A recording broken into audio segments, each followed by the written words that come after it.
Live. You're listening to Live with Men, the podcast. This is Men, the podcast. Karibu tena kwenye another session, another episode. It's always good to be in this room na kuwa na conversation kuhusiana swala zima la mental health kwa men. So basically what we do, tuna discuss vitu vingi, lakini vyote vina relate around the whole concept of mental health for men, especially or mostly, I wouldn't say especially, but mostly ni kuhusiana na sisi ambao tumekuwa katika common mazingira ya Kitanzania. We have a lot of differences, but also we have a lot of things in common. And that is why a lot of issue ambao tunazizungumzia huwaga ni issue ambazo one way or another wote tunaweza tukarelate nazo. So today is going to be one of those episodes. Nadia, what's good? Life's good. We're in a great month. Are you talking about specifically the holy month? Yes. I'm speaking about the holy month. How is fasting coming along, my friend? It's coming along great. I like the fact that Lent and Ramadan are like in a way falling together. It feels really good. It does. And I don't think we have a lot of those. A lot of time in Aqua zinapishana. Yeah. So it's good. I think for once in a while water to material. Yeah. Although bad people are like, no water. Yes. No nothing. It is what it is. Not right? even water. Yeah. It is what it is. Dar es Salaam kidogo imetulia. Wage na mambo mengi. Ndio. But this is one of those moments of like ukija Dar es Salaam this time come it's your first time. You're coming to reflect basically. Something can hardly do it now. So yeah, we missed you out on our last episode. Yeah. For sababu zilizokuwa nje ya uwezo wetu. But you're back now. Yes. You're gonna be with us for. Of course, Michael. Oh, you are slowly divorcing us. No, we cannot divorce. Tuna We still have a long way to go. Tuna attachment. Yeah. We have very young babies. We need to raise. We are still, but we are still together. So yes, that's Nadia. Kama unataka kuwasiliana naye kupitia @mindmatterstz on Instagram or @mindmatterstz on Twitter. There's a link kwenye bio yake ambapo moja kwa moja itakupeleka kwenye website yake, and then from there kuna a lot of ways ambazo unaweza ukazungumza naye, lakini basically she's our own resident psychologist, so it's all about mental health, and it's all about mental health, and it's all about kujaribu kupioneer mazungumzo kuhusiana na swala zima la mental health for men. So yeah, today is going to be one of those episodes ambazo we always say this, but literally tunazungumzia vitu ambavyo we all know, tunavijua, lakini for some reasons ambazo sijui ni nini tumeamua tu kwamba tunaona kwamba ni vitu ambavyo havizungumzii. Na ni one of those things ambavyo kama vingine tulivyozungumzia huko nyuma kwamba wanaume inabidi wawe forced to figure things out on their own. So one of the reasons we're doing this podcast is jaribu kuambia kwanza wanaume, moja, you're not on your own. Pili, it's okay to feel how you're feeling. Tatu, your experience is valid. And no, you're not going crazy by thinking about what you're thinking. It's an actual issue ambayo ipo. So before I dive into that, I have two gentlemen with us. We have two gentlemen with us in the studio. So we might as well just go on na kujaribu kujiintroduce and then we dive into it. Msuya. Mambo vipi chief? How are you? I am great. How are you? I'm fine, thank you. Thank you for doing this on a Saturday. Great. Kwa sababu najua Saturday usually watu wana ratiba zao na mambo yao mengine, but we appreciate taking time kuja na kuamua kwamba you know what, it's something worth discussing, so let's just unpack this. And like Nadia said, it's the great month. Well, my days are structured for the month. Yeah. Like ratiba yako inajulikana kabisa. Yep. Wow. So thank you for taking time out of your day to grace the presence yako hapa. We appreciate that big time, man. Yeah. Big time. And you have Hafiz as well. And then Hafiz, I couldn't ask your last name. Hafiz Juma. Hafiz Juma? Yes. Or people just call you Hafiz? People just call me Hafiz. How are you, buddy? Good. So thank you, Hafiz, for coming in na kujaribu kuwa na sisi kwenye mazungumzo hapa. So the reason I have both of you guys in here is that kuna kitu ambacho I think we were meant to speak about it years ago. I think we started a podcast in 2019, and somebody sent me a DM about this. If not late 2019, early 2020, right? And then let me go read and Shandika. So in Nigeria, often we focus on the mother and watch her carefully for signs of depression during a pregnancy and post-pregnancy. While 50% of pregnancy come without medical complications, not all women suffer a form of hormonal imbalance leading to negative energy. What we fail to notice is the man by your side and how this affects his mental well-being. This neglect is not an African phenomenon, although quite predominantly on the continent, it is global. Fathers to be lack the space for them to go address the anxiety of being a father, the emotional turmoil and fears, leaving some to resent the entire process of childbearing. So what caught me there in the whole context of that word resent, because I feel like kama resent that process of childbearing, then inakuja kuwa na multiply effect kubwa sana on pretty much everything that vinafuata baada ya hapo. So I figure like it will be very important kuja kuzungumza hapa. So just to kick it off, I'll start with Abu here. How many kids you get? I have 2 kids. You have 2 kids. Yeah. Boys, I have a boy and a girl. I have a 5-year-old girl and a 19-month-old boy. Wow. Yeah. Congrats. Thank Congrats. Hafiz? I have 2 kids as well. I have a 3-year-old boy and a 10-month-old baby girl. And I've got 2 girls. A 6 to be 7 soon, and a 3 to be 4 soon. Good spacing. A good spacing, but I'm telling you, it's crazy in the house. Yeah. Like it's crazy. And for me, it's not like unajua ni mdogo. Lakini unajua mkubwa naye ni mdogo. Like just because she's the first one. It doesn't mean that she's old now. So now, all you have to be cognizant. Yes. You give her enough attention and don't make her feel kwamba mdogo wake amemchukulia nafasi. Now, especially about she's competing for everything. Yeah. Because I think nature, kama wewe ni mdogo, you look after, and then unasema kwamba wewe ni mkubwa, lakini mkubwa naye ni mtoto vile vile. So it's something about consciously, mimi na mama yao tumekuwa tunajaribu sana kutrain carefully, ili usije kwa sababu I feel like it's one of those things about vinaweza tukaacha a lifetime scar kwa mtoto. Kwa when I was a kid, it was all about huyu mwingine mimi mkaniacha. So yeah, that's quite interesting. Now we've established that. Wait, Nadia, do you have any kids? I don't have kids yet, but I have many kids by association. So my siblings have many kids, and I've been an aunt since I was, I think, in primary school. You're like a cool aunt. I've been the cool aunt, and I'm expecting to be the very cool mom. Define cool aunt. At some point. Inshallah. Inshallah. But are you the one that make it logo they can always come talk to them? Yes. When I used to be that their parents wouldn't allow? So a very responsible mom, but approachable mother. That's my plan. So I'm an emotion coach, if I can say. Your family sorted. Your family sorted. I hope so.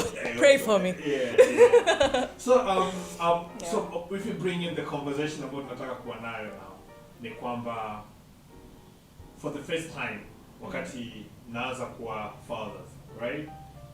Individual expectations zenu zilikuwa ni nini in terms of being a father and the whole fatherhood thing, and how was that experience before mtoto ajaja and baada ya watoto kuja? How was that been for you guys? Like, anyone can go first. You wanna go? I watched before I was a father. Just as a person, I watched a video. This YouTube video. It's called Dad Reflexes. I'll see you. And it's there's a few. It's a series. People post these up, and it's just instances of dad. Slide down. Too fast and about to fall. Dad, let him catch. It's called Dad Reflexes, where that's just how a dad reacts to So that was my first reflection on being a father. What you have to do is like, can I match those reflexes? Or how will I get those reflexes? Nothing should change with you biologically. How does it all change all of a sudden? And I think after becoming a father, I think what that reflexes entail is that you, for the first year, especially the first child, for the first year, you're just in a state of paranoia and panic. Kwamba, this kid, can die. You just imagine them dying so many different ways. So you're like, everything is a threat. Everything is that you're in a constant state of stress and panic. Kwamba, I have to You know, that's what I. So those reflexes, I think they do exist. It's because you're in a constant state of hyper awareness and hyper vigilance. Kwa sababu, you know, you're like, oh my God, I have this kid. You know, so I think that is my primary or my foundational mental state as being a father is called. You have to protect and you have to worry, and you know anything can happen. You know that's. Does that take away the fun? Huh? Does that take away the fun? I don't think so. I think that's part of the fun. You know, You know, you have to like that's your role. You know, you're a protector. Yeah, you protect your children, you protect your family. You know, that's what you're supposed to do. You know, it's part of the process. Vigilance is part of protection. Yeah. And how was it for you, Hafiz? Probably, I think it was probably quite different for me. You know, I felt way out of my depth initially, and I think in most parts of my life I feel relatively confident, feel competent in things I do. Having kids was one of those areas where I'm like, I have no clue. I have no idea what to expect. Also because for the longest time, up until my wife and I had our first child, I was actually unsure if I wanted kids. So it was always one of those things that I was unsure about whether I wanted to be a father, whether I'd be a good father, whether I'm built to be a father. My fear or my worry or my hesitation about having kids was, I felt like there's so much bad in the world. Do I want to bring someone into this world? So once we had our firstborn, I'm sure you experience that when you have a child, your first child, you have people come out from the woodworks giving you advice every second, telling you should do this, you should give them this, you should give them gripe water, or their stomach is upset. And I was one of those guys in the early months where I found it difficult to actually think for myself and make my own decisions until I forced myself to snap out of that. And I think for me personally, the thing that kind of, I remember I was having a conversation with a very great friend, like Ruben Day in Chakar, when I was expecting my first child. Right? With him. Oh, you did? Mm-hmm. Smart guy, fresh guy. So we were texting.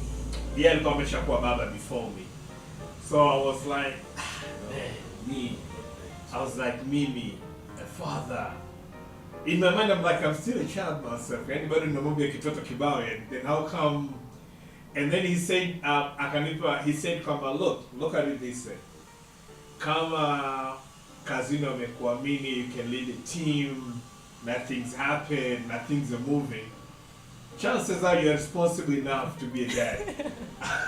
I was like, way to go, my man, way to go. But that was his advice. But chances are you're good enough to be a dad. Lakini, I think for me, Pia, like you guys, I did not know what to expect.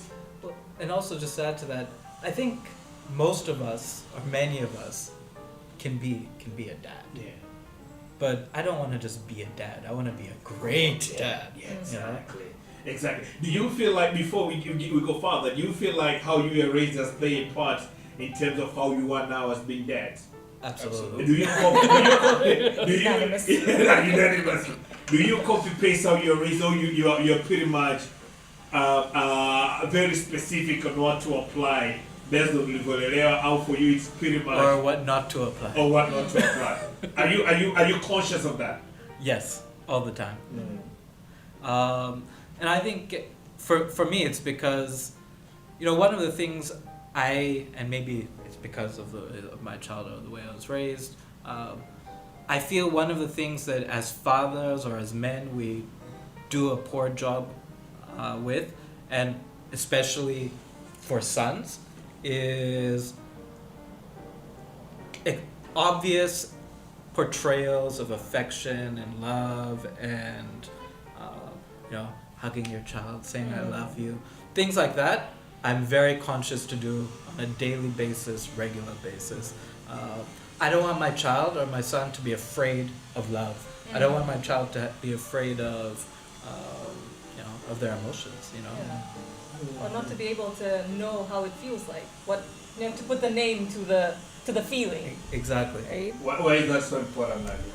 Because that's basically how they learn emotional intelligence. Like, I know I'm scared because my father taught me this is what you're feeling right now is fear, right? I'm not being told off for crying or being afraid of the dog that's barking at me.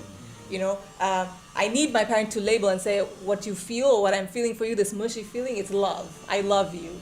You know, and this big hug is this warm feeling. This is what it means. So the emotion vocabulary, children learn it from the parents, how the parents communicate these emotions to them, how the parents identify the children's emotions. So it's extremely crucial. Like when it comes to raising emotionally intelligent adults, it starts with the parents. I want to ask kuhusiana na the whole experience ya partners wakati wana expect watoto and how we as fathers to be then tulivyokuwa tuna behave. I was talking to Hafiz before we started here. Nikawa nasema kwamba for me personally when we were expecting our first child, mimi nasema mtoto wa kwanza ni kama vile ni trial baby kwa sababu ni kuna a lot of do's and don'ts ambazo unajifunza as you go. I feel like for women kama they have a proper structure ambayo inawajenga since they were kids, right? So they pretty much know how to navigate around it, especially during those 9 months that they were suffering. But I don't remember me ever having a conversation na mtu yoyote kuniambia kwamba look, as you're expecting a child, kuna vitu ambavyo you have to be careful with, kuna vitu ambavyo lazima ujue. It's like I had to figure everything out on my own. So na ndio maana mara nyingi sana I remember kabisa this conversation with my wife, it was more like what do I do to make things better for you? Yeah. You know? Because it was about her. It was about her. And for a good reason. For a good reason. Of As a course. man, you're like, this is my responsibility, analeta mtoto wangu. So it became more about her. But on the other hand, for her, she had a lot of support around. I mean, the mom was there, the sisters were there, my sister was there, my mom. Like, there was everybody else, somebody, they were all looking for her. So, I don't know if it's selfish, but during that time, really, nobody would think about, Michael, what do you need? Are you equipped? Do you feel confident kama unaweza kuwa baba? Do you feel confident kama unaweza kuwa baba mzuri? Na vitu kama hivyo. Did you guys go through the same experience, and how was it for you? There's a phenomenon about gender about is happening today. Okay, Mimi did experience like this. I was at work and the wife was pregnant, and I said there was another person who was pregnant, and we're like a team building session, and I said I'm pregnant. Yeah. You know, meaning my wife is when I said I'm pregnant, I didn't even I just thought of it, I'm pregnant. And everybody was like, yeah, like they looked at me like, you know, I said it differently. Or I said something weird. And, you know, I expected they understood. Now what I meant was my wife is pregnant. I'm not physically pregnant. I'm a man. You know? Well, you know, the context of a man saying I'm pregnant or we are pregnant is very strange now. And I was watching another movie where, you know, they were saying, from Paleolithic man, you know, to we are pregnant. As if you have changed, kabisa, you know, what it means to be a man by internalizing your wife's condition and, you know, being like, we're in this together, while you consider it as part of you. Either to that positioning of yourself is very strange. Kazini, they're sort of like, they laugh, like, Abu Bwana, you know, you said something crazy. And I'm like, all right, you know, I understand, you know, I take it, you know, I took it like, okay, whatever, you know, what to, you know, they're set in their ways. You know, just because I've said something that seems new or seems different, positions the gender-specific role differently, you know, they're like, oh, what's going on with this guys? And they laughed it off. And they were quite, you know, I felt quite dismissive about it. I was like, no, I'm serious, you know, like, I'm serious about this. Like, I'm in this journey and I'm in this. Well, you know, this is a part of me. I'm not detached from it. So, no, I am participant. You know, Would you say it was the same for you? It was. I think you know my wife, and you know, up until the point we were pregnant, she, you know, she was she's a strong, very, very confident, very like strong will, strong character. However, when we got pregnant, it was the first time, and again, maybe this is where gender biases come in. I saw her as vulnerable, and what was really interesting during that time, it was. I actually felt like I needed to take care of her, and I saw glimpses of her, being vulnerable. I'm like, okay, something is different. There's definitely something is going on, and I what I read now with hindsight is there's this anxiety. It was this anxiety about what's to come. The same way I had anxiety. Hers presented itself as being vulnerable. Mine presented itself as let me take care of this vulnerable person. Yeah. Was it the case? Was it the case, Kwamba, when you try to when you recognize that she's vulnerable, and you try to, address that or attend to that. When you try to attend to that, how did she receive it? It depended on the trimester. Because I recognized I had the same exact feeling, and how he describes his wife is how I would describe my wife. In fact, my wife is his sister. Oh, wow, you guys are literally we're shemeji. But the way I see it, the kwamba I was like, okay, because she's very strong-willed, and I was like, maybe she might need, but no, it was like, what are you doing? Like, she was like, what are you doing? Like, stop acting weird. And I think one of the things that we as men, we need to admit, Nikwamba, we love when we're needed. Yeah. Right? Of course. Some of the things we strive of, Nikwamba, you need me, so this is time for me to step up. Absolutely. So when that doesn't happen, Katema mbona tegemea mtu awe kweli anakuhitaji. How do you navigate that? There was a day, we had a little dog, passed now, and I told Camille. Camille was outside. Tulitoa nje. She was outside while my wife was like 6 months, maybe 5-6 months pregnant. Of course, she was showing, but she was still like, I'm doing everything, like nothing's changed. I'm doing it. Well, a big dog. It was a small dog. A big dog approached our porch because she was pregnant, and she went and we heard it barking, and Shai opened the door. There's a grill and there's a glass sliding door. And she opened, she went to check. Like Camille was barking, and she was like, and went to check, and she's like, oh, there's another dog, a big dog. I don't know. So she freaked out, and she opened it, and the dog attacked Camille. Like Camille was calling, attack Camille, come out the dog, I was like, what are you doing? What are you doing? Why are you fighting? It was a massive dog. What are you doing? She went and she kicked it, and like, what are you doing? Get inside the house. Like, what are you doing? Stop it. Stop putting it, because she's putting herself in danger. But she attacked that dog. She her maternal instincts for Camille just kicked in, and she attacked that dog, and the dog ran. The dog attacked Camille, went for her neck. She grabbed the dog, kampupa, she just, I was like, what are you doing? She's like, what are you doing? Because I'm behind, I'm catching up, because she's like, Camille, the dog is, and I'm like, yeah, it's gonna be fine, it's just dogs barking, namona natoka, I'm like, so I'm chasing, I'm behind, like, what are you doing? Yeah. But,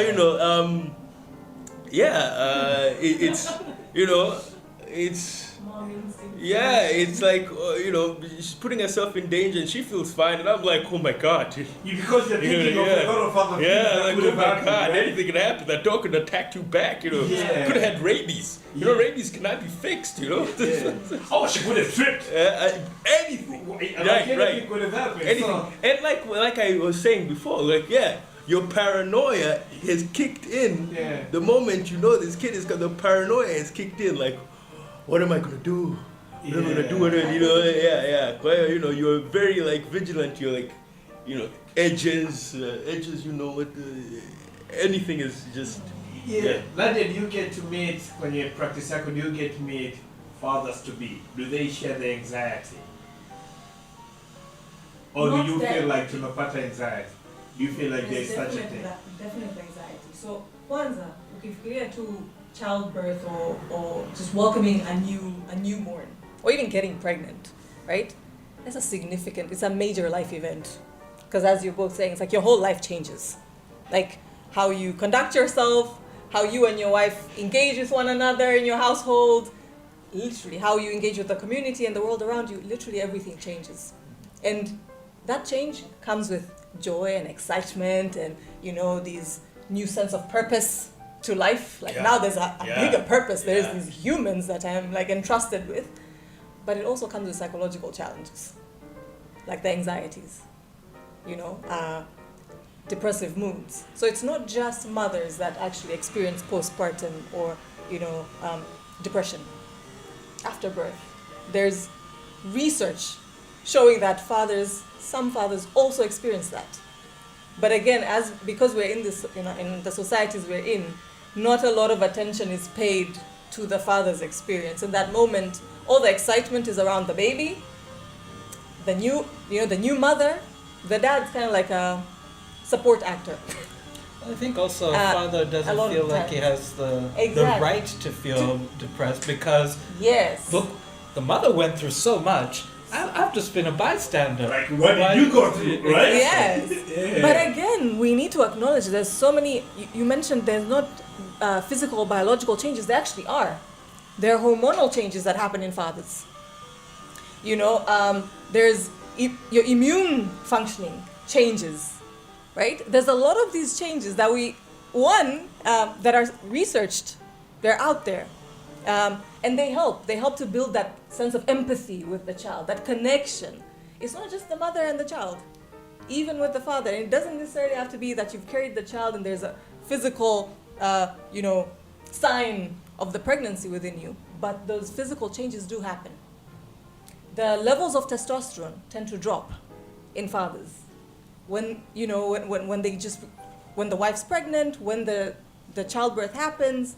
There's so many changes, and so no wonder there are these anxiety levels, the hypervigilance. All of this is not just socially influenced, but it's because of what's happening within you that all of these reactions are also happening. Yeah. Which again, we as a society, we fail to acknowledge.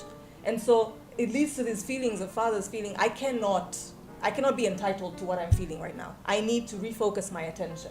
I need to repurpose this energy that I'm feeling into a socially acceptable taking care of my wife and kids. So that's how we basically manifest those changes externally. Because when we think of externally, you will obviously do what is socially acceptable. Why are the rates of depression higher in women than men? Not because more women experience depression than men, it's because more women report symptoms of depression than men. So again, it's a socially influenced elements. Kwamba society says Nadia can cry, Nadia can overtly express these difficult emotions of sadness, of all these emotions we label as feminine. But for men, it's more prominent to see a man be angry, be protective, right? Because again, socially, we said a man, these are emotions. In women, you are like, no, you cannot be that aggressive, right? But that's the society we're coming from, and we're definitely changing, thank God.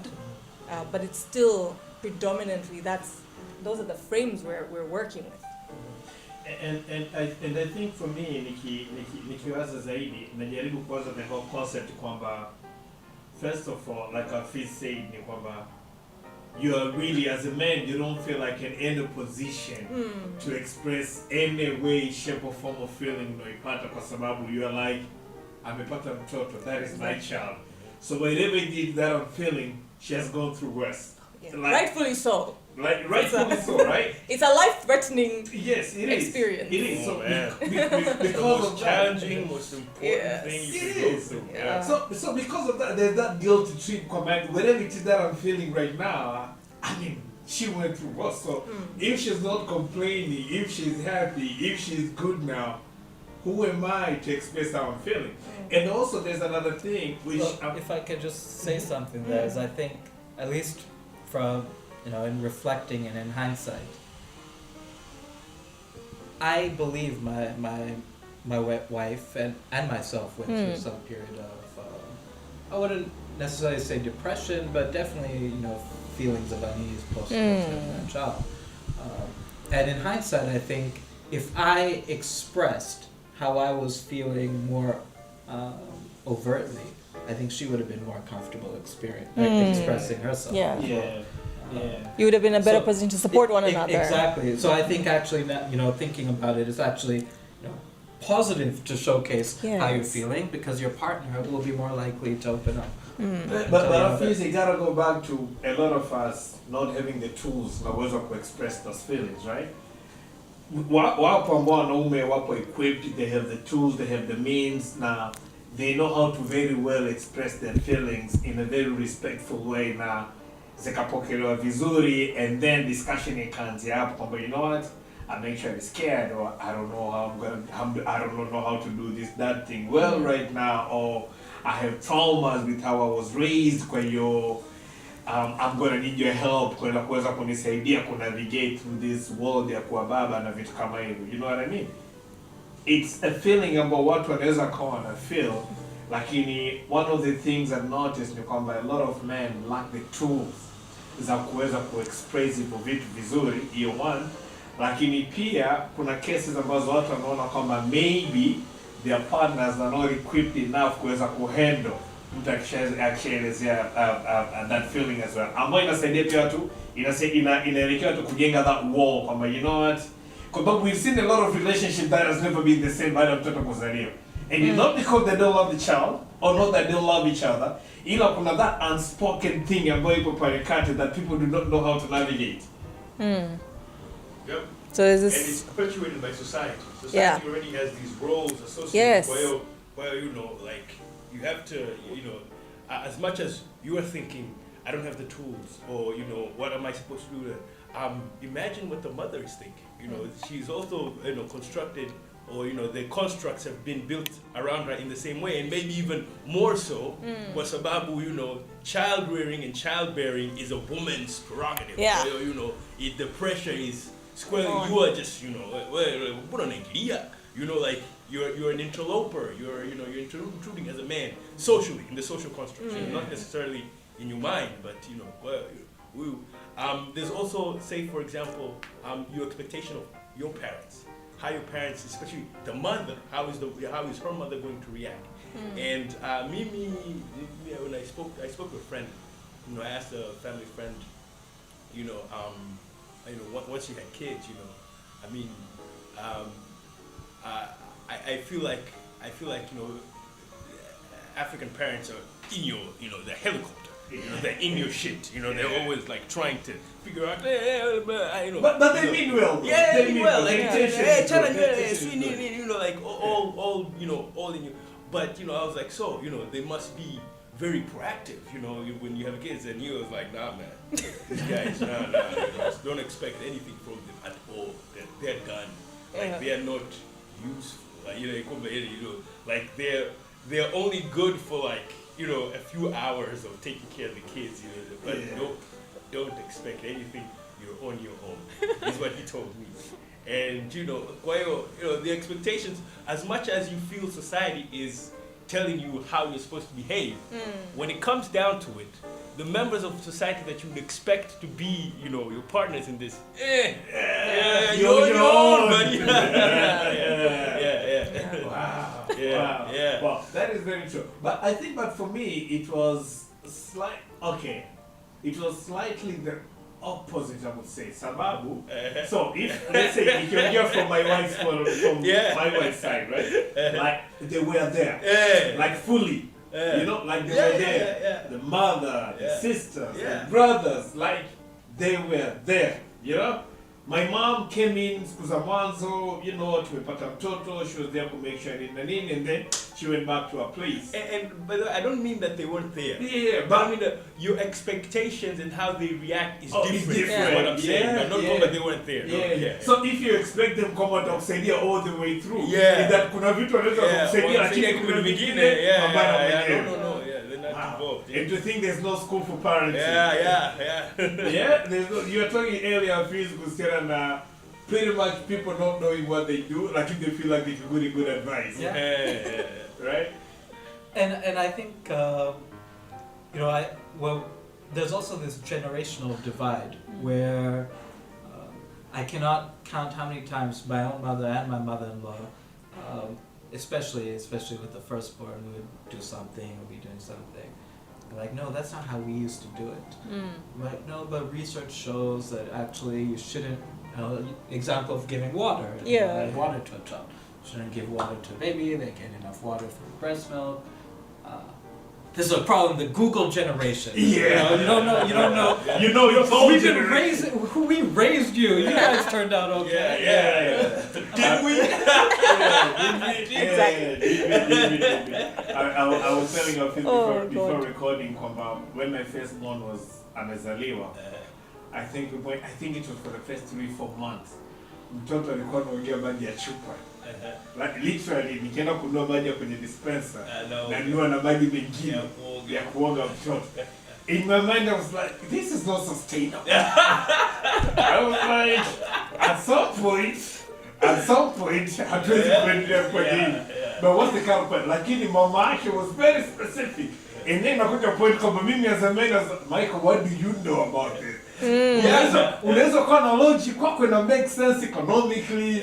Maji nyumbani tunaweza tukayachemsha nini, lakini no, she wants. But and it's something that my brother teases me mpaka leo. My brother's like, Michael, nilikuwa nakuangalia tu. Nilikuwa naona how far you can go. Jana, then at night, so I said we had a 19-month-old, and then at night, alikuwa chupa yake iko kwenye sink. Sink ya kawaida. We only have one sink. Lakini so this one's Caden, the first one was Kai. When Kai was born, and even as when Caden was born, tumebadilisha, we separated everything that the baby had. The baby was like, you keep ultra sanitized. And even at 19 months, Kaya's stuff would have probably been ultra sanitized. And I am part of that. Like, yo, you gotta keep it sanitized. Like, boil. You're eating. Yeah. You gotta keep it sanitized. Like, yo. Well, I'm in the kitchen, and the kitchen sink, as far as I'm concerned, as far as the kitchen, toilets, near bathroom, the kitchen sink is like bacteria central. Yeah. Okay, bacteria central. Well, we are aware of that, and we'd keep the stuff away. But and it's a second child. I was like, it's just, we are now so easy. The nipple of the baby bottle, was in the drain, and I was like, who did this? So I took it out, and I replaced it, but I didn't really I wasn't as paranoid as I would have been. I was like, we've developed, because that would have been like a panic. We're like, oh my God, E. coli. What bacteria is in there? Oh my God! We swept everything. It would have been, a panic. But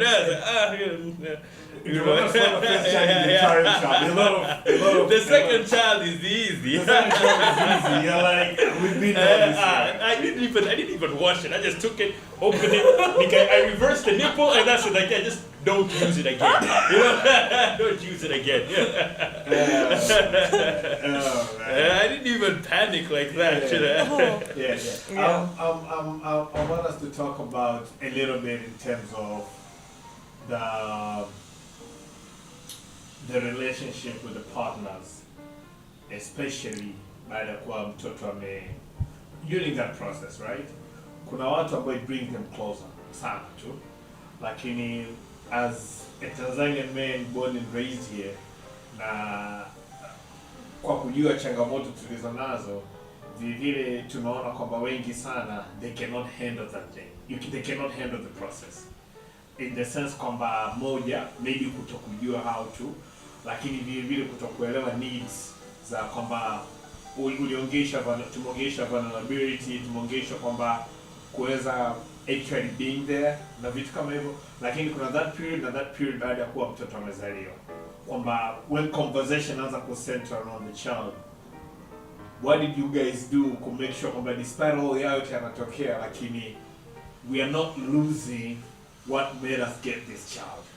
Because for a lot of people, pale pia inakuwa that first of all kwa Tanzania ukipata mtoto washikaji wakija kukupongeza they take you out of the house kama wewe ni mtu wa kutoka.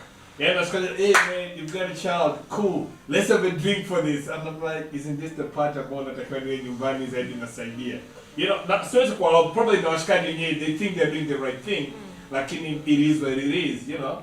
So for you guys, how did you make sure combine, yes, there's a child, there's all these other things, lakini it's very important for us to focus on me and you, we are still a team, and we still need to make, you know, baada ya watoto watakuwa, lakini me and you still need to be intact. How did you guys go around it?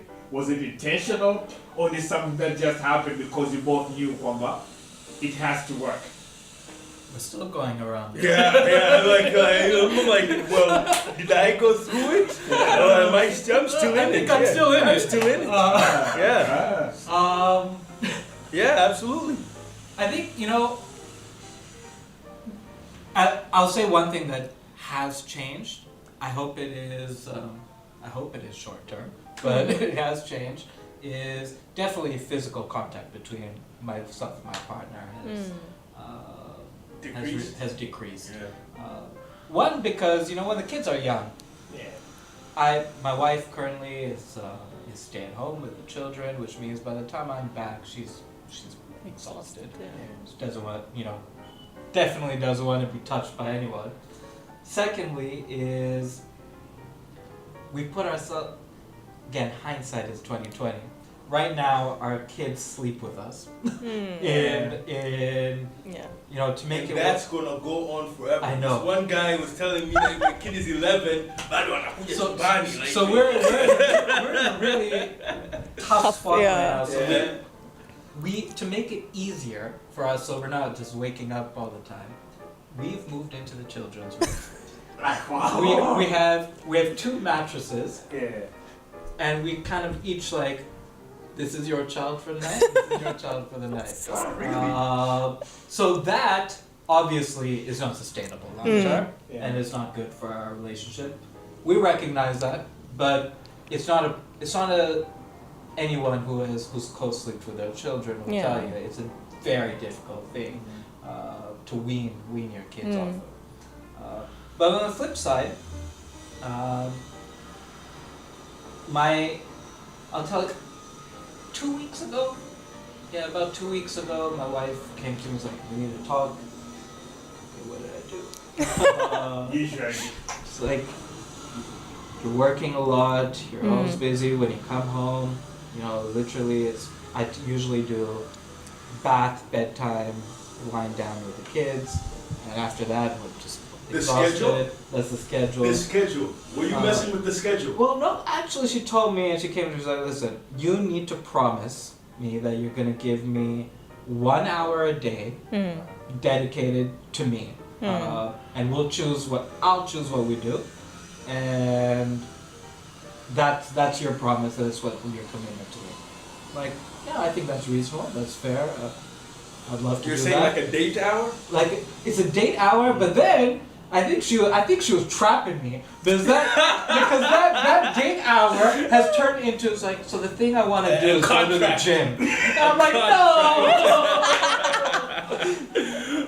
This is just your way to get me to work out. Yeah. But it's working out, right? You get to spend time together. We're spending an hour a day together at the gym. But I think small things like that, where, you know, before kids, would laugh at.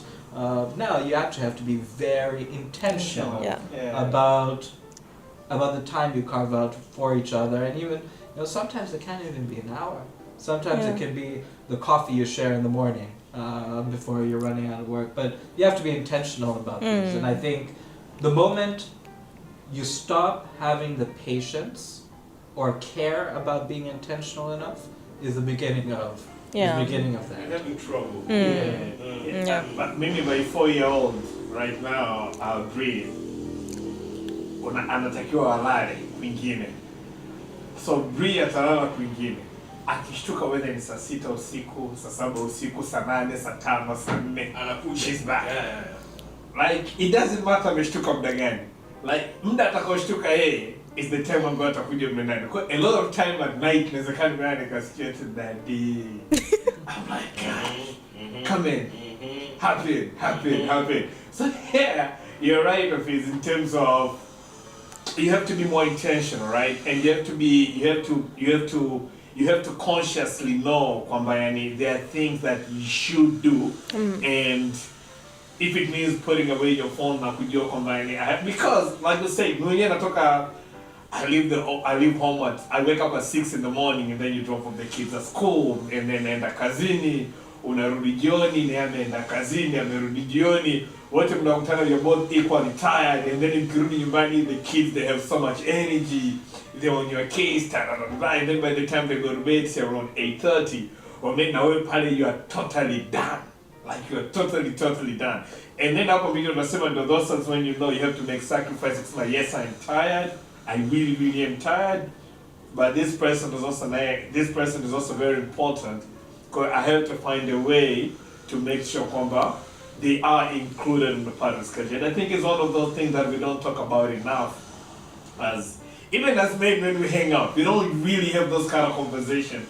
Abu, how did you make it work? You know, Hafiz, how did you make it work? What are the tips ambazo unafanya? Because we know what about they're struggling after getting kids. Right? And I think it has to be thinking about it as constantly in the present tense. You didn't make it work, you're constantly making it work. Yeah. I want to bring this back to you now. Do you feel kwamba one of the things or some of the things ambavyo vinaua mahusiano baada ya kupata mtoto is the fact kwamba watu tunaishi kwenye autopilot mode? So I wouldn't say autopilot kwa sababu in that moment mnajifunza mambo mengi, so you need to really be very conscious and aware of your actions, what you say, what you do. When you look at, that's why it's very exhausting when you're first, when you have a fresh child or still young children, is because you're still learning how to navigate and how to treat the child and how to incorporate it into your family, because it wasn't there, right? It was just you and your partner, or you and your partner and your firstborn.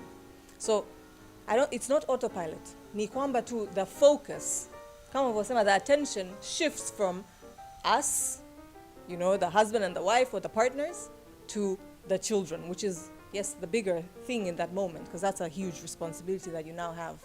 But the biggest mistake we tend to do, right, is completely neglect the us so that we can focus on the kids. Because mwisho wa siku, those kids learn from the us. So if we're not healthy, it's not whatever attention and focus, hyper vigilance or hyper attention we give to them, it's not going to basically fulfill all of the needs that they have, because at the end of the day, they need to see the parents and how the parents engage. That's how they learn how to engage later in life, especially when it comes to romantic relationships. You don't want your child to be in a relationship where they're forgetting about each other and each other's needs, and they're just focused on their children. Because, I don't know, it's a Chinese philosophy or something. They were talking about how the reason why people wear the ring finger is where the ring finger is. It's because when you put these fingers together, all the fingers will separate, but that finger, you won't be able to separate that. You can try it as a social experiment on yourselves. On each other, or not your hand. Yeah, like someone else's right no, your own hands. So basically, you put those together. This represents you, the middle finger. So you fold those, and make sure all the tips. So the tips of the thumbs touch. The tips of this pointy finger touch. The middle fingers, they touch. That represents you. What finger is this? The ring finger, right? The ring finger tips, they touch, and the pinkies touch. So the thumbs represent your parents, right? The pointy fingers represent your siblings. The middles are you. The ring finger are you and your partner, basically. And then the pinky is your kids. Try to separate the thumb, while making sure all the others are intact. Okay, put that back together. Separate the pointy finger. Your parents will leave you. You'll eventually move on and form your own family. The parents, your parents. Yeah. Siblings? Your siblings will also leave you. They'll go form their own families. You're always stuck with yourself. The pinky fingers will separate because your kids, you'll raise them, they'll leave you at some point. But try to separate you and your spouse without releasing the others. You can't. You're stuck with this person. Basically, this is your person. So if we're losing focus of our person, that we created these other humans together and we're raising them, we're definitely setting ourselves up for, a disaster. Because that's your companion, right? And we might say, okay, right now let's focus on the kids. But humans are creatures of habit. So now, how long does it take for that child to be independent enough for you to not give all your attention and focus to? A long time. I mean, they say it takes, 21 days to make or break a habit. So imagine if you're building that habit of neglecting one another, because that's what's happening. If our focus and attention is on the kids, then I don't have my attention and focus on you, right? You don't have your attention and focus on me.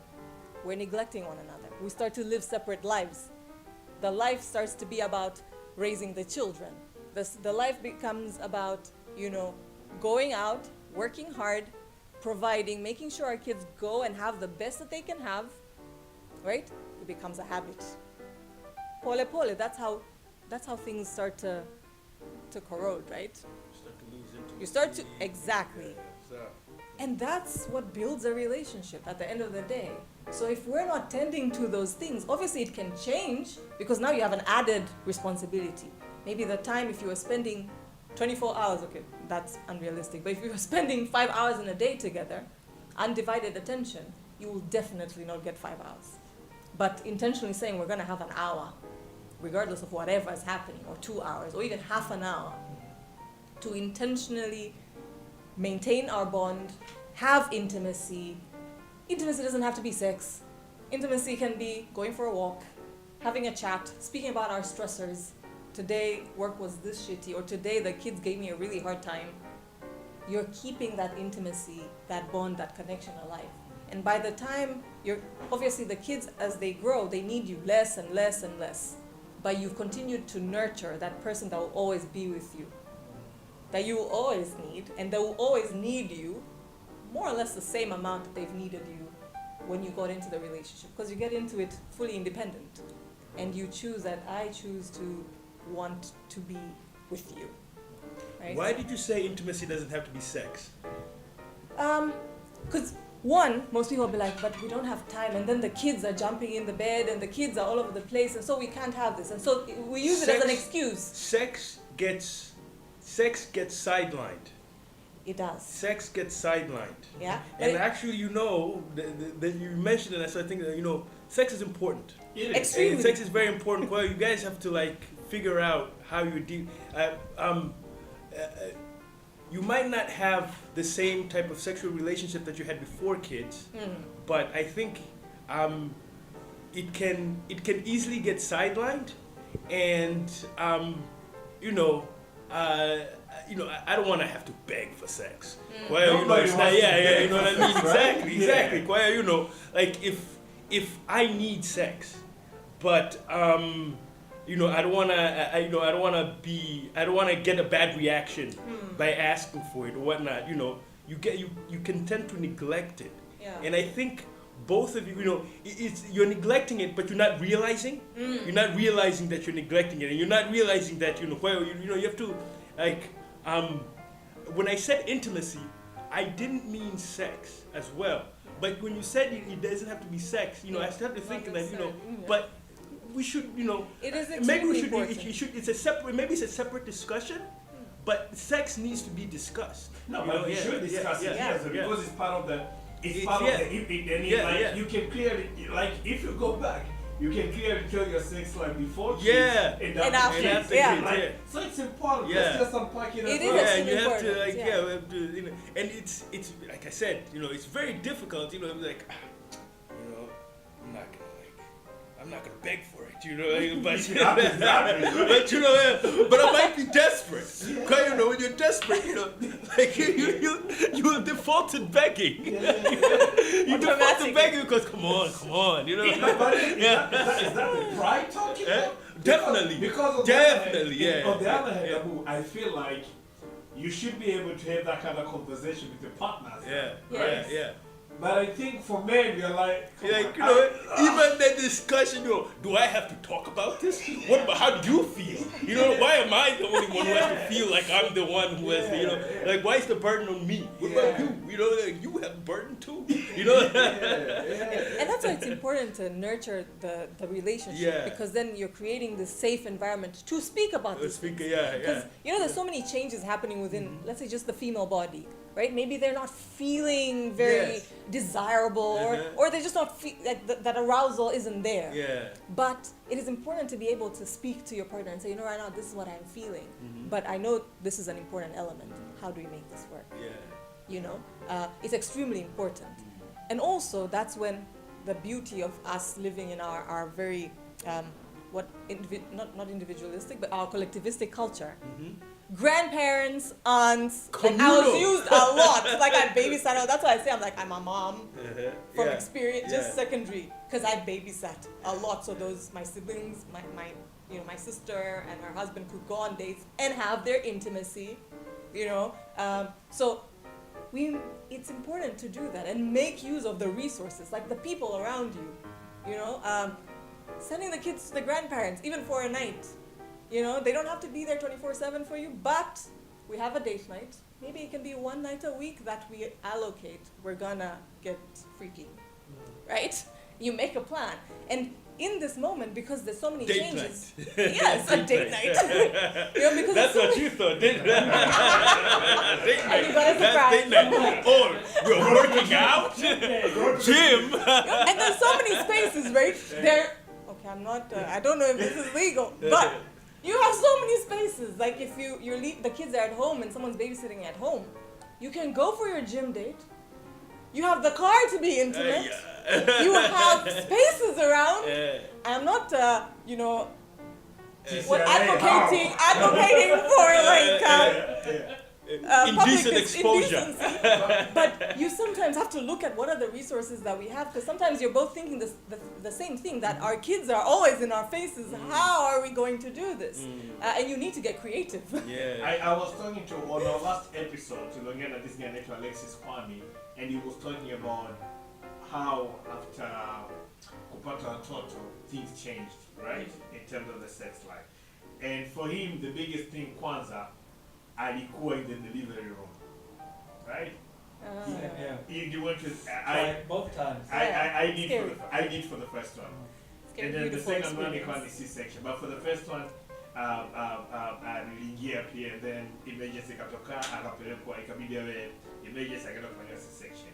But alikuwa anaongea ni namna gani kwamba baada ya kutoka pale, that experience was not the same, but then he needed to have a sit down with his wife na kuwa na that difficult conversation. But all the while alikuwa anafikiria kwamba how do I bring it up without kuonekana ungrateful, very soft, because that is my child, you know. Na huyu mama amepata mtoto because of what I did, you know, to put the kid in there.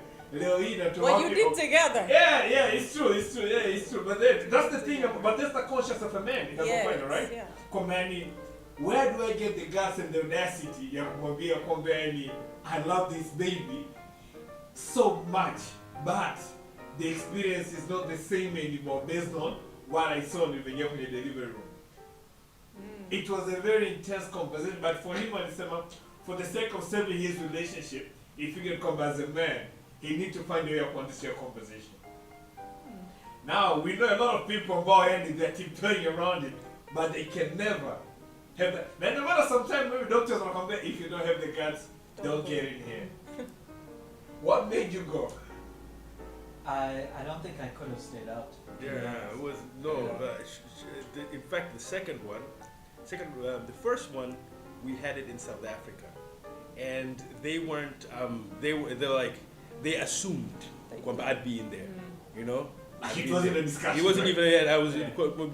We're in a maternity center. It was supposed to be a natural birth, and then we had to go into C-section, and they have a theater there. We were just together, you know, just moving together. No problem. Aga Khan, walianza kusema our policy is that you cannot come into the theater.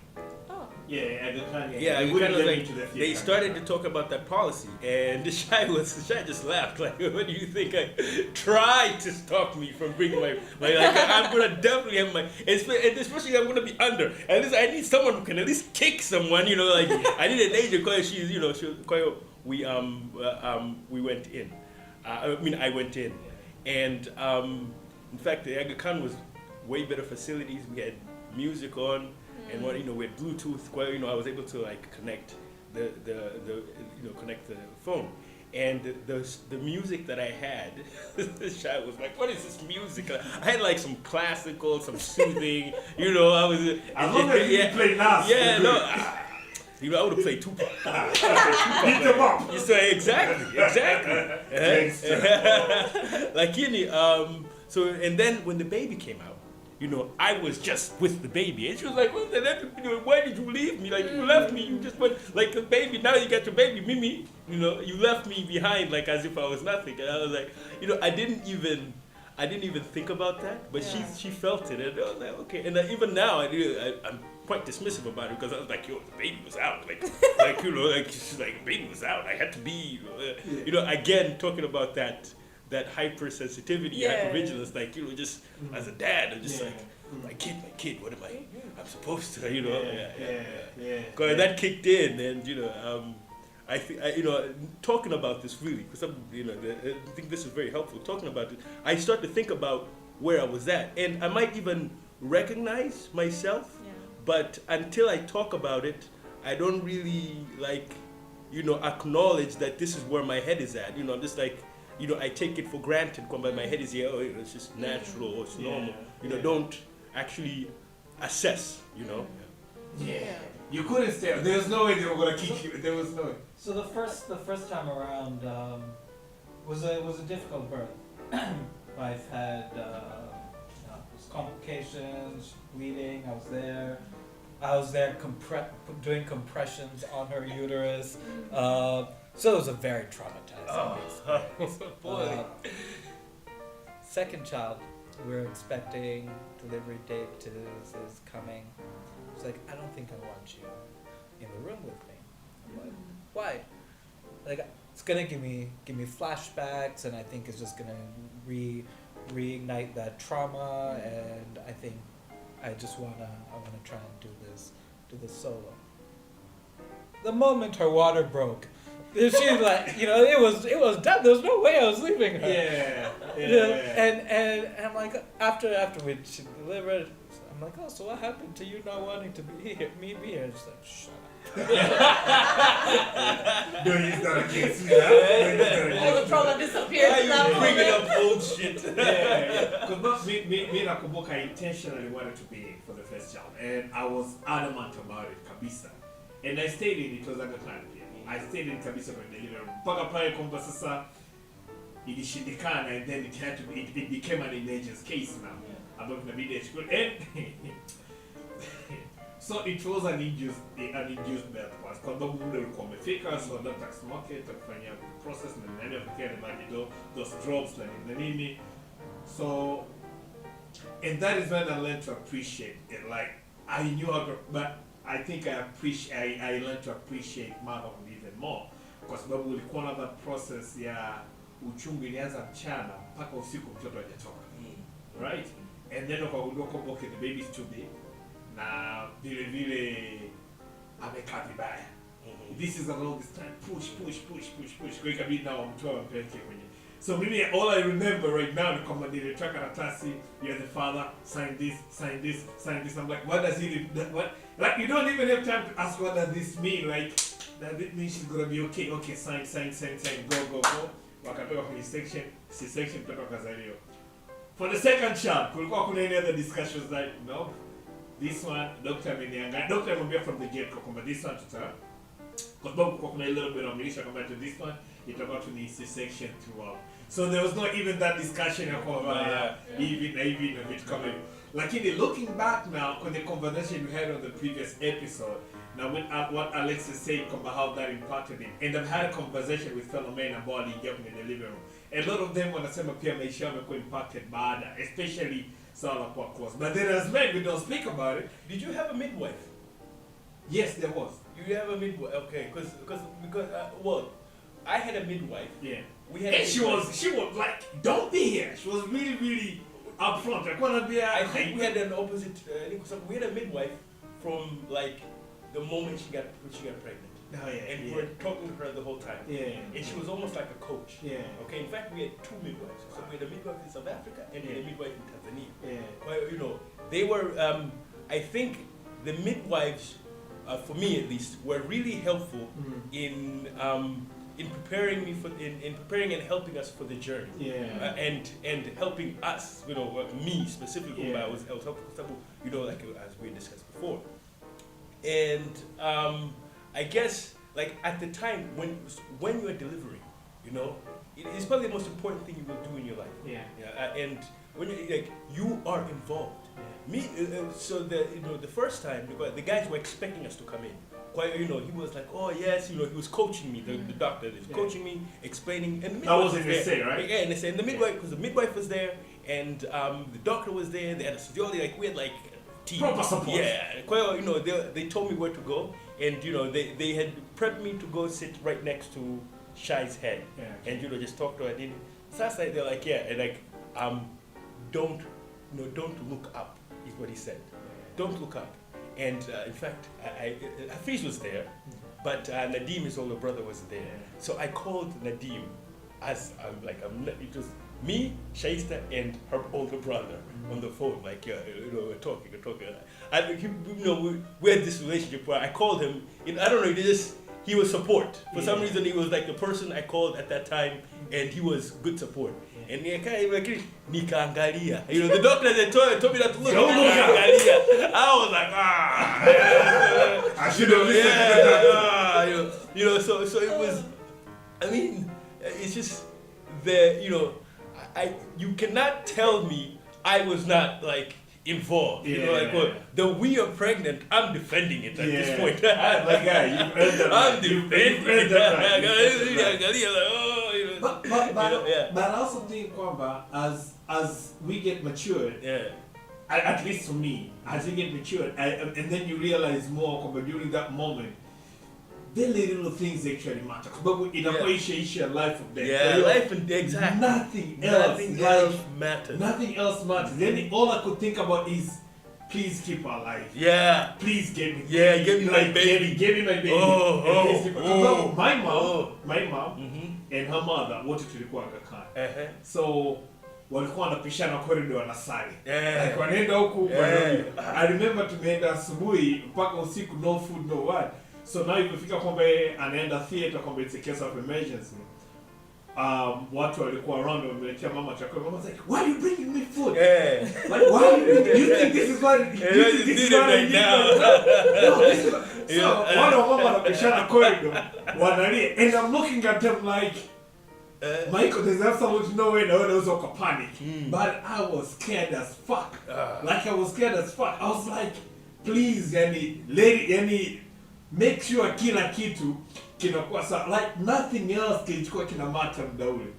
Nothing else. Now you speak to fathers wengi about them go through experience, and wanakwambia exactly the same thing. But during that particular moment, yani kama relationship yako na Mungu ilikuwa that's the trouble.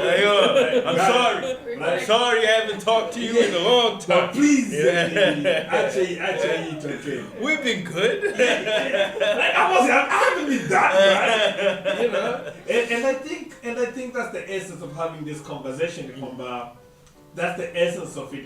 It's not, you don't find a lot of guys about they actually sit down na kuwa na hii experience kwa sababu a lot of time immediately mtoto akizaliwa you unaenda kwenye that mode kwamba okay now protected mode, so what is needed, what do I gotta do, what do I gotta bring in, hospital bills. You're stuck in administration. In the past, you're not allowed to go in. You're detached from the process. Yes. Guys, they're like in the waiting room 24 hours. They don't know one of the wife and kids. It was in the past, meaning what parenting, and that's what is still like the expected norm. You are detached from this process, and that's just not the case. That's just not the case. That is just not the case. So Yeah, and for me that is why it was so important to actually have this talk, man. It's kwanza first to before the video come I'm not weird because kuna some feeling that I was feeling then. I don't remember. I don't think I've ever talked about it. I've never really had this kind of assess it. Yeah, you know, like it's important to assess, reflect. Yep. So as a result, when we were having the second child, I was already like managing my expectation. Like this is what is gonna happen. You're gonna have a baby immediately. Mtoto akitoka zitakuja zile dockets za bills, kwa hiyo you need to have that part. So lakini wakati my first child amezaliwa and then naambiwa kama this, I'm like, why you like yo now? Man, yo later. What are you doing? The bills need to be paid. Hospitals. Hospitals squeezy. Oh man. Oh, capitalists. Capitalists, man, capitalists. So as we're winding up now, I want us to talk about in terms of the importance of managing expectation, right? In terms of fatherhood, like in also in terms of kuangalia how to take it slow with your partners. Because Bob Moja, obviously, it's very wrong to assume things are just not gonna go back to normal. But clearly, as a discussion to the things have never gone back to normal. So for people who maybe they haven't had kids, moja kuna swala ku manage expectation kwa first of all kwenye swala fatherhood, pili kwenye swala support. I think Abu umeongelea vizuri sana kwamba you might think you have a lot of support na watu wanafanya vitu vingi sana, but in reality after a while everybody watu ngenda ratiba zao and then it's on you. It's just you too. You are at the hospital. You know, there's probably a deflated feeling you get because what like 30 minutes an hour. You know, you're big, you're like, you know, it's like a party, and then they you think of it as a Caribbean every day, right? And then I think you must have experienced this as well as with the first kid. You got people coming in and out all the time. The second kid, like after the first 2 days, they're like, gone. Gone. Madam, hujatoka tu. That's the text that you get. Hujatoka to hospital, man. You know what I mean? And I think another thing, even when you go home, kwa watu ambao mna close knit family, watu ambao familia zao zipo karibu, kwamba you have that here. People will come, you know, some people have their mothers come in, like kuna watu ambao they do not have that close knit family. Au kuna watu ambao naturally they love their privacy. Like, I just want to be me, my wife, and my kid. And that's a whole different dimension in the Indian relationship as well. Because you gotta go like, so put it this way, look at it this way. I had paternity leave about 5 working days. Right? And apparently... You were lucky by then. That's the thing! I got 3. And I thought you know, it's only 3. 5 because I was working for the BBC. When you're on a 5, shout out to them. But after that, mimi narudi kazini. Huyu mwenzangu anabaki nyumbani. Mimi napambana na kazi, narudi nyumbani nimechoka. Lakini I'm excited I'm going back home to see my wife and my kid na vitu kama hivyo. Huyu mwenzangu ameshinda na mtoto toka asubuhi. So the time unarudi wewe for her, it's like, thank God the help is here. After it's your child, there's no more angalia. So there is that inaingia kwamba sometimes you're like, but I'm tired too. And then unafikiria kwamba lakini mwenzangu naye amechoka. And then kuna the whole conversation ya night shifts. Watoto wanapoanza kulia, kuna ule muda ambao wanachanganya, analia kwamba nani amke amwangalie mtoto. I remember mimi nilikuwa na mwanzo in a hindsight nikifikiria now, I was like, but wewe unashinda hapa nyumbani. Mtoto akilala wewe si ulale. I've made the mistake of saying that before. You don't say that. If there's one thing you don't say is that. I don't think there's anything you say. Shut up. Shut up. Anytime you open your mouth, there's a problem. So I met that statement like, mtoto akilala na wewe usilale upumzike, maana mimi nashinda kazini. The moment they said, nilikuwa naongea, I was like, wakati naongea, what are you saying? Don't say, because unasema kwamba una ni mtu mzima ana schedule zake. By the time mtoto analala, maybe ndio muda ambao she can get a minute ya kuangalia TV. She can get that moment to take a shower. She can get that moment maybe to eat what she wants. She can get that moment maybe to make a another phone thing. we as men don't realize, or at least I realized, breastfeeding is really taxing. It's really hard. Yeah. You know, it's like it's it's draining.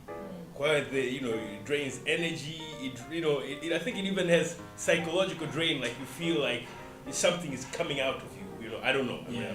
But combined, it's just the toll it took on my wife when she was evident. You have to be in the Quran. You pay your wife for an it's like a dispensation about whether you are like I guess beholden to. I would say, you have to be really you can't be like it's just something like I don't understand. And then you have to get exclusive breastfeeding 6 months straight. Yeah. Exclusive breastfeeding. Yep. Unless you came to like in exclusive breastfeeding for 6 months. It's quite you have to be conversant of like the person. Other stupid things fathers say though is baby's crying. Just give him the milk. Yeah, just give him the milk. Yeah, exactly. Just give him a boob. Exactly. Just give him a boob. But you don't realize how how much of a toll it has on her. It's hard work. It's hard work. So Nadia, if I bring you back to in terms of managing expectation, but also in terms of fathers score much more. We should speak about mental health toll that it has on fathers, but then how do we treat in the sense that in the sense that you have to be in tune with how you're feeling, also you have to be considerate of the other person as well, and you don't want to be seen as selfish. Mm-hmm. So how do you because there are things that you're feeling as the father, kuna needs ambazo unakuwa nazo, kuna vitu ambavyo explain, but also you don't want to be selfish kwa kuonekana kwamba you are complaining at that moment. So how do you tread carefully and respectfully? How do you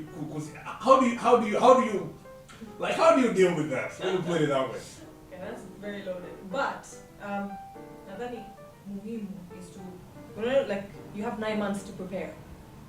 I think it's also a good process as you're going through and doing the checkups, kuangalia how the baby is progressing, the health of the baby, the health of the mother.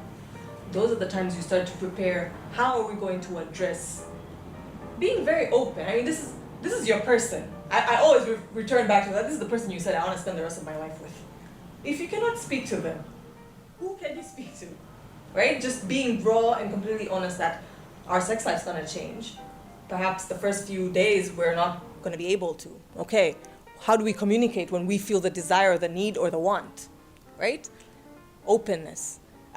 When you're feeling exhausted, I'm feeling exhausted, how are we navigating through it? It's kind of like when you start a business. You talk about all the shit that can go wrong and how you're gonna deal with it, navigate through it. When you're happy, not when the shit's hitting the fan. When you're happy, you lay out that plan. So when you get to that point, you've already had a conversation.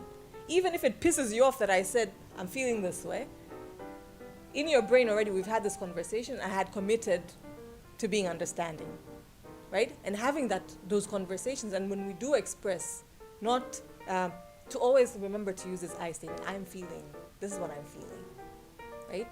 You can't speak for the other person's feelings and where they are, but you need to speak for yourself. This is how I feel.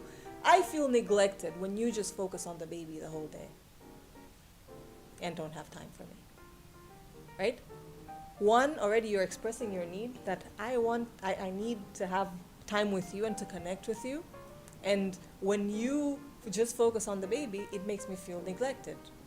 So already you're setting both of you up for problem solving rather than from building those defense walls. Because if I say you're just always focused on the baby, already my defense is gonna go up. I'm like, obviously, then who else is gonna take care of the baby?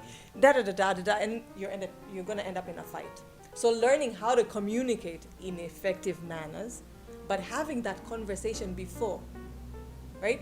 As you said, there's no blueprint to how parenting works. It's knowing your partner, knowing yourself, and having those discussions together. Kwamba, if let's say our sex life is very alive and we have sex every day of the week, and that's our need and our desire, that's going to change. So how are we going to communicate this, and how are we going to accommodate these needs? when they do come up. Maybe they won't. Great if they don't, for both of us. But if it does for one of us or the other, how do we communicate? So we're not, again, hurting each other's feelings. We're not neglecting each other.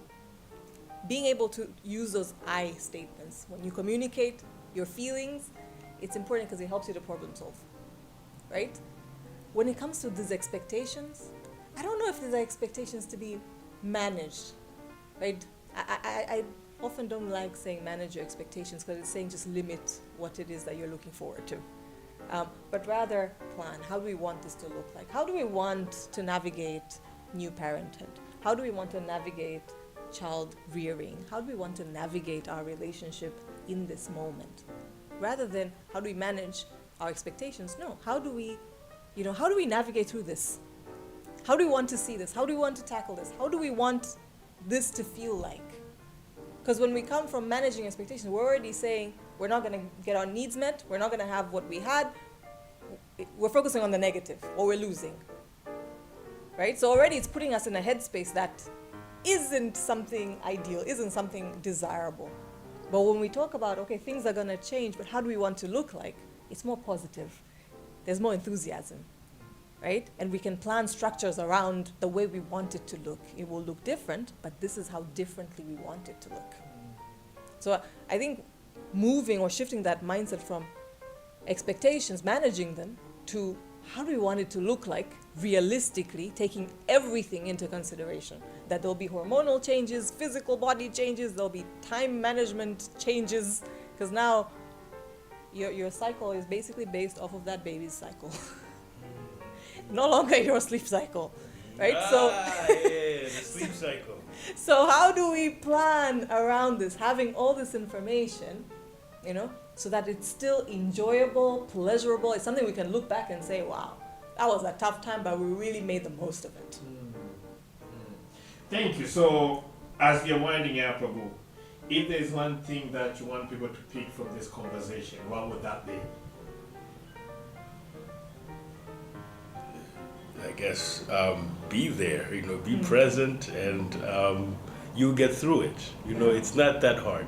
It's not that hard. It's not that hard. Yeah. When thinking about it now, they're all just positive memories, and you'll get through it. Just be there.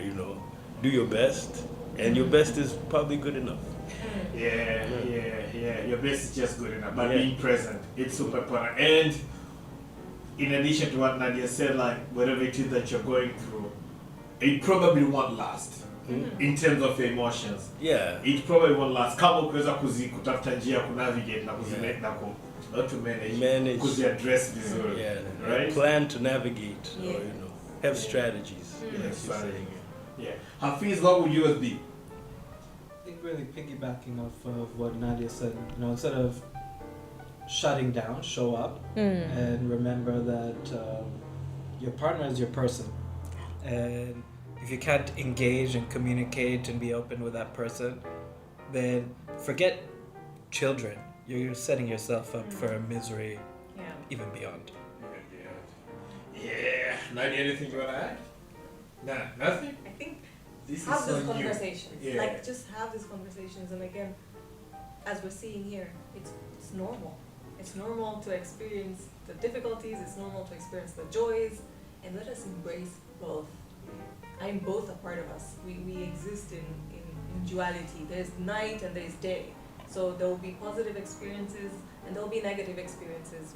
But let us be embracing of both.